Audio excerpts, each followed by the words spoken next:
la hanche en rotation.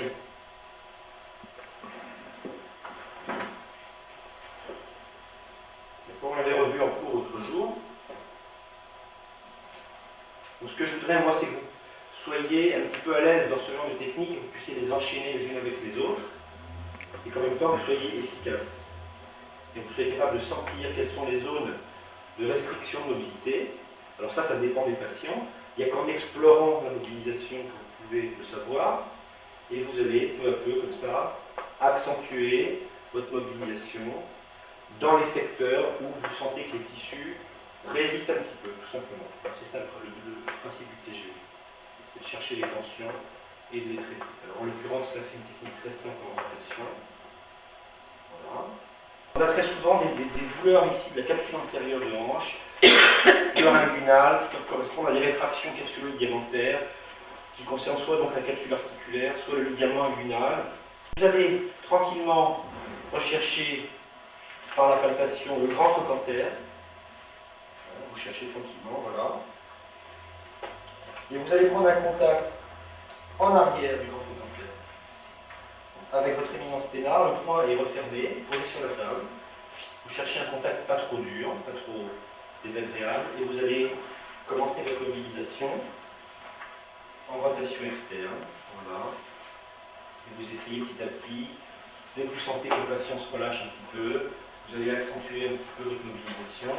Comment? En repoussant en fait vers l'avant. Là, je vais faire de l'autre côté. Vous repoussez votre col du fémur vers le haut, vers l'avant de la patiente, au moment où le membre inférieur passe en abduction. Donc, vous allez profiter de cet instant-là pour antérioriser votre tête fémorale grâce à une simple poussée rythmique de la main vers l'avant. Un contact, je le ferai dans l'autre sens tout à l'heure, hein. Comme ceci, pardon. Derrière les deux grands trochanter, et vous allez faire une ouverture, abduction de hanche, et simplement chercher. Rien du tout. Vous voyez rien du tout, c'est normal, je vais montrer de l'autre côté après. Pour le moment, regardez ce que je fais moi. Après, vous verrez où je mets mes mains. Derrière le grand trochanter ici. Deuxième contact, vous croisez vos mains. Vous avez le genou sur votre épaule, soit comme ceci, soit éventuellement comme ça, si la morphologie de votre patient le permet. En règle générale, c'est comme ça. Et vous allez faire un mouvement d'abduction et de pompage, comme ceci. Relâche bien, décontractez-le. Vous ramenez en même temps vos deux mains vers vous et vous soulevez la hanche. Faites une abduction de hanche. Ça fait une espèce de toggle aussi, hein, avec votre abdomen. Et vous allez pouvoir faire des mobilisations avec une main sur la face antérieure de la crête iliaque, un contact postérieur ici, et puis vous allez donc déjà simplement essayer de trouver votre position pour faire les mobilisations en rotation, dans cette position-là.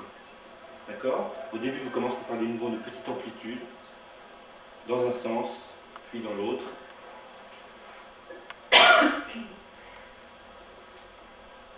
Ça, c'est simplement des mobilisations.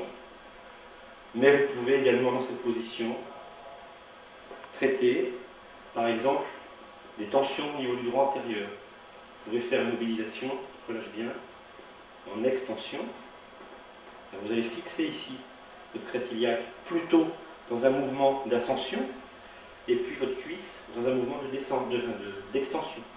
Ce qui va créer un étirement ici. Étirement du droit antérieur. Vous allez jusqu'à la sensation de barrière motrice et vous revenez. L'étirement rythmique. Pour le droit antérieur, vous essayez de fixer ici au niveau de l'épine iliaque antéro-supérieur. Vous étirez, donc on a vu ça. Sinon, alors, toujours l'autre genou bien fléchi, notamment chez les patients hyperlaxes pour pas qu'ils se lordosent derrière. Et là, vous allez chercher, au contraire, simplement écartement, abduction, soit les petites manœuvres rythmiques, en essayant en même temps de bien détendre le patient. Alors vous cherchez l'angle le plus favorable, qui vous permet d'avoir l'étirement le plus important, sans irriter trop. Ou alors, vous faites un contracté-relâché. Ramenez votre genou vers la table, relâchez, barrière motrice suivante, pouce, etc. Ok? Vous travaillez comme ça. Ou alors parfois, vous avez besoin de poser le pied sur la cuisse opposée. Si jamais vous voulez créer une tension encore plus importante, en règle générale, comme ça suffit. Et puis bien entendu, vous avez, à part le travail rythmique, vous avez le contracté relâché. Vous allez fixer là. Vous allez demander au patient de ramener. Voilà. C'est pas la peine de pousser trop fort. Hein. Relâche bien. Vous gagnez la barrière motrice suivante. Résistez simplement un tout petit peu. Voilà. Il vaut mieux résister moins fort mais un peu plus longtemps. Relâche. Respire bien. Pousse. Voilà.